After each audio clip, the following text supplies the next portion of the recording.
দিন শেষে যে সংসারে ফিরতে হয় সে পরিবারের খবরটা একটু জানবো, কারা কারা আছেন? আমার সন্তান, আমার একটা মেয়ে আছে, ওর নাম তানজিলা রেজা। ও এমএস করেছিল নর্থ সাউথ থেকে। ও তারপর সে ইংল্যান্ডে যায়।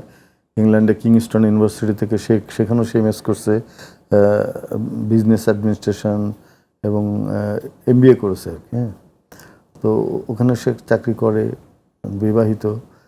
তার হাজবেন্ড হচ্ছে ব্যারিস্টার, তারা ইংল্যান্ডে থাকে। আর আমার ওয়াইফ এখানে থাকেন, তিনি চাকরি করতেন, সম্প্রতি রিটায়ারমেন্টে গেছেন। তো সংসারে সব কিছু আমাকেই করতে হয়। আমি একেবারে লবণ থেকে চুন, চুন থেকে পান, পান থেকে চাল, চাল থেকে ডাল, ওই যাওয়ার সময় বাজার করে নিয়ে যেতে হয়, মুক্তি নাই। হ্যাঁ, আর আমি ওরকম উদাসীন কবি না। না, সেটাই। আর আমি 80 দশকে যেটা করেছিলাম, সব কবিরা একটা করে ঝোলা ঘাড়ে নিয়ে ঘুরতো, ঝোলাটা ফেলে দিয়েছিলাম আমি। হ্যাঁ, ঝোলা নিয়ে ঘোরা কবি আমি না। আমি তখন বলেছিলাম যে কবি আমি হতে চাই, কবি সাজতে চাই না। আমাকে দেখে কেউ বলুক যে আমি কবিতা না, আমার কবিতা দেখে বলুক সে কবি, আমার বেশভূষা দেখে নয়।